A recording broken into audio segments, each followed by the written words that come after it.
bem? Na aula de hoje a gente vai falar sobre textos. Bom, muitos textos circulam na sociedade, né? Então eu vou ajudar você a entender agora como é que a gente classifica esses textos. Por isso que o tema da aula de hoje é tipos e gêneros textuais.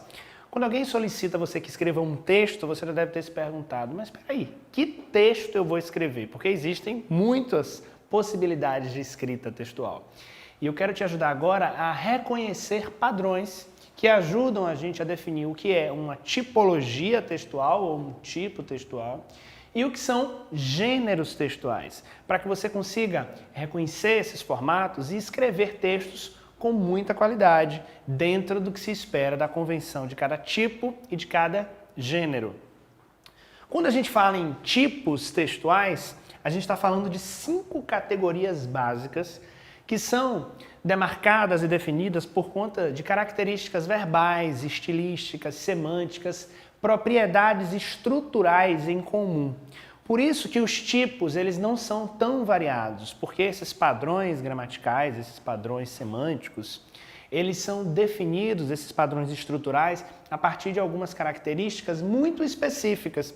Por isso que a gente costuma dizer que há basicamente 5 tipologias textuais, ou seja, há 5 tipos textuais. Essas tipologias podem estar presentes em diferentes gêneros, por isso que a gente vai entender esses grupos separadamente para não gerar nenhum tipo de confusão. Os tipos, basicamente, são 5. A narração, a descrição, a dissertação, a injunção e a exposição. Então, são 5 tipologias, 5 tipos textuais, 5 maneiras que a língua nos apresenta de construir textos mais diversos possíveis. Antes de entrar nessa descrição específica de cada um desses tipos, eu quero lembrar a vocês 2 conceituações importantes quando a gente estuda tipo e gênero, que é a ideia de suporte e de domínio textual. Presta atenção, um suporte é um espaço, é um local onde a gente encontra textos. Por exemplo, uma camisa pode ser um suporte de um texto, de uma frase, de um verso, de um poema. Até uma árvore, às vezes, pode ser o suporte de um texto, né? Você pode escrever uma pequena mensagem de amor em uma árvore, isso pode acontecer. Ou seja, nesse caso, a árvore seria um suporte, por que não? Mas é claro que no dia a dia, né, em nosso cotidiano, os gêneros, os textos, eles são apresentados em outros tipos de suporte, tal como um livro, uma revista, ok? Então perceba, esses suportes são os locais onde nós encontramos os textos, livros, revistas, jornais. Por isso que, por exemplo, dentro de uma revista, dentro do suporte revista, a gente encontra diferentes textos. Eu encontro uma entrevista, uma notícia, uma reportagem, posso encontrar horóscopo, tirinhas, piadas. Todos esses textos que eu falei para você aí são textos variados, de gêneros diversos, que são apresentados em um mesmo suporte. Nesse caso, o suporte revista. Então, suporte é onde a gente encontra os textos, ok? Pode ser qualquer espaço onde os textos se encontram. O domínio já é um conjunto de textos que apresentam características em comum do ponto de vista semântico, do ponto de vista da área. Por exemplo, existem textos que são comuns ao domínio jurídico, existem textos que são comuns ao domínio religioso, ao domínio jornalístico, ou seja, esses textos que apresentam características temáticas, semânticas e conceituais muito próximas compõem um grupo mais específico, um subgrupo que a gente chama de domínio, ok? É importante fazer essa distinção porque às vezes você pega uma revista e diz: ah, o texto que eu estou lendo é uma revista. Não. Dentro dessa revista existe algum texto, então a gente vai aprender a dar nome aos textos, até para que você se sinta mais confortável quando o professor disser a você: e vamos escrever um texto? Que texto? Eu quero saber, porque a depender do tipo e do gênero, eu vou escrever um texto diferente. O tipo, a tipologia narração, ela é marcada por uma contação de histórias. A tipologia narrativa, ela apresenta elementos básicos, tais como a presença de um narrador, que pode ser um narrador em primeira ou em terceira pessoa, ou seja, um narrador que conta a história, um narrador que apenas observa a história. A gente chama de narrador personagem, ou de primeira pessoa, e narrador observador, ou de terceira pessoa. O tipo narrativo, a tipologia narrativa também gira em torno de um enredo, de uma sequência de ações demarcadas por uma estrutura em início, meio e fim, um conflito muito bem delimitado, ou seja, existe algo a ser narrado, contado, existe um problema a ser resolvido. Então, alguns desses elementos que eu mencionei para você, tais como a presença de um narrador, a presença de um enredo, uma sequência de ações, todos esses elementos compõem a tipologia narração. Outra tipologia muito comum é a descrição. A descrição a gente realiza por meio da observação, por meio da listagem de características. Então eu posso fazer a descrição, por exemplo, de uma sala de aula, de um escritório, de uma obra artística. Essa descrição é marcada muitas vezes por um caráter objetivo de análise, enumeração de informações, de características específicas. Então, se eu peço para você descrever alguém, descrever um ser humano, por exemplo, você pode apresentar características físicas, psicológicas, informações importantes para que eu reconheça as características desse ser humano. A descrição ela pode ser objetiva, ou seja, imparcial, direcionada a aspectos visíveis por boa parte das pessoas, ou uma descrição mais subjetiva, voltada para características e observações mais pessoais. Existe também o tipo dissertação, muito cobrado, muito usual, muito comum na escola. A dissertação é um tipo de texto que gira em torno da defesa de um ponto de vista.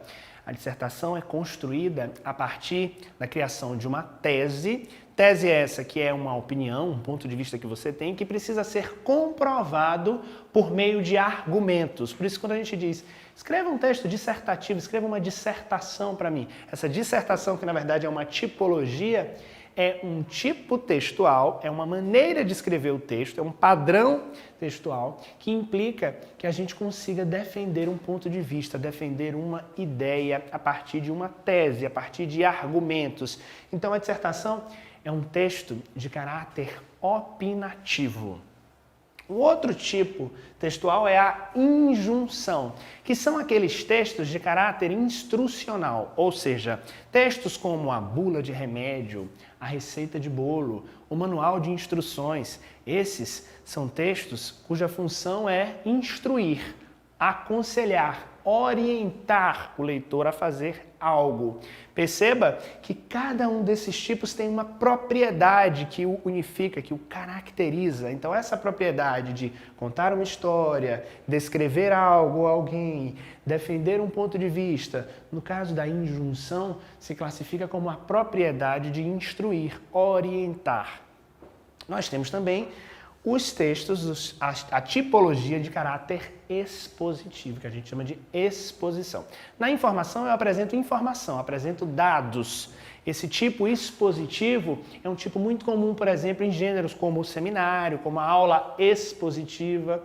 Gêneros esses que me pedem para fazer uma pesquisa, estudar um tema e apresentá-lo para um público. Então, os textos de caráter expositivo têm uma propriedade informativa também, de listar informações, de expor ao outro um determinado conteúdo. Esses, então, são os 5 tipos textuais. Esses tipos vão, de certa forma, determinar a existência dos gêneros. E perceba que agora, quando eu falo em gêneros, o quadro fica mais colorido, as informações ficam mais evidentes, mais plurais. Por quê? Porque existem gêneros que a gente nem dá conta de reconhecer. Os gêneros surgem a todo momento. Os gêneros são os textos que circulam em nossa sociedade e que apresentam padrões sociais, culturais, estilísticos e estruturais. A grande diferença do gênero para o tipo é que em cada um desses gêneros, eu vou falar para vocês sobre alguns deles, a gente apresenta, a gente reconhece os tipos. Então, em um gênero eu posso encontrar propriedades de diferentes tipos textuais. É o que vai acontecer, por exemplo, com o gênero notícia, que pode, obviamente, expor uma informação, descrever uma situação, narrar uma situação. Ou seja, só em um gênero como a notícia eu já encontro propriedades de diferentes tipos textuais. E essa é uma propriedade do gênero. O gênero apresenta essa diversidade tipológica. Os gêneros surgem por conta da necessidade de comunicação. Por isso que com o desenvolvimento da sociedade, dos meios de comunicação, podem surgir gêneros novos, a ponto de a gente começar a reconhecê-los exatamente por isso, por conta da penetração deles em nossa rotina. Hoje a gente pode falar, por exemplo, que já existe um padrão de escrita de determinados gêneros próprios da internet. Uma postagem em rede social tem uma característica diferente, por exemplo, de um bilhete, de um e-mail. Ou seja, existem necessidades comunicativas que predeterminam a existência e a criação, por que não, de alguns gêneros. O gênero crônica, por exemplo, que apresenta um caráter narrativo, mas que também pode apresentar pontos de vista, visões, determinado lirismo, determinado posicionamento emocional, um posicionamento subjetivo do escritor, então que misturam tanto um caráter narrativo, descritivo, quanto, por que não, dissertativo. Nós temos o gênero debate, que é construído oralmente em cima da defesa de um ponto de vista e de pontos de vista que entram em discussão, em debate, por isso que há essa reunião, esse encontro de argumentos. Então, um gênero que vai precisar muito da dissertação, mas que vai precisar também da exposição, para que eu informe corretamente os dados, para que eu defenda corretamente o meu ponto de vista de forma embasada. Nós temos gêneros como o anúncio, como a receita, gêneros de caráter injuntivo, porque a receita, quando eu falo aqui a receita culinária, ela instrui você a fazer determinadas ações, como por exemplo, misture, bata, acrescente. Então, quando eu tenho essas indicações, eu mostro que eu estou usando a tipologia injuntiva, tal como no anúncio, que geralmente nos convoca, nos convida a ter determinado comportamento, a adotar determinada postura. Nós temos gêneros como poema, que podem ter um caráter narrativo também, por que não? Em muitos momentos, um caráter descritivo, um caráter injuntivo, um poema que, por exemplo, te convide a fazer algo, pode acontecer. Ou um poema que também apresente dados e depois misture esses dados com opiniões. Nós temos a canção, que é construída semelhante ao poema, numa estrutura em versos e estrofes, que pode apresentar tanto trechos narrativos, quanto descritivos, quanto dissertativos, quanto injuntivos. Nós temos a piada, que é meramente narrativa, mas que também pode apresentar um ponto de vista e pode descrever algo. Ou seja, há uma mistura de tipologias quando a gente começa a reconhecer os gêneros. Um gênero, por exemplo, como o relatório. Eu posso, obviamente, e preciso, ser bastante descritivo em um relatório, então eu vou utilizar recursos da descrição, mas em alguns momentos eu vou contar o que aconteceu, por exemplo, se for um relatório de um projeto acadêmico, de um projeto escolar, de um experimento, eu vou precisar narrar o passo a passo, eu vou precisar descrever o passo a passo, eu vou precisar expor dados, informações específicas sobre o procedimento realizado. Então, só aqui eu já reconheço pelo menos 3 tipologias no gênero relatório. Isso significa que há uma diversidade de tipologias nos gêneros. E isso significa também que existem gêneros os mais variados possíveis. Os gêneros surgem a todo momento por conta da necessidade de comunicação. Então, gêneros são os nomes que nós atribuímos aos textos que circulam em nossa sociedade. Textos esses que apresentam características bastante específicas, tais como a crônica, a notícia, o debate, o anúncio, gêneros que podem ser escritos ou orais. Então, da próxima vez que alguém pedir para você escrever um texto, pense sempre, que texto é esse? Estão me pedindo para escrever qual gênero? E tente reconhecer também que, dentro desses gêneros, existem padrões, 5 padrões, grandes padrões específicos, 5 tipologias que predeterminam a existência dos textos, a escrita dos textos em língua portuguesa. Padrões esses que podem ser manifestados em gêneros orais ou gêneros escritos. A narração, a descrição, a dissertação, a injunção e a exposição. Ok? Tipos e gêneros. Esses foram os temas da aula de hoje. Muito obrigado.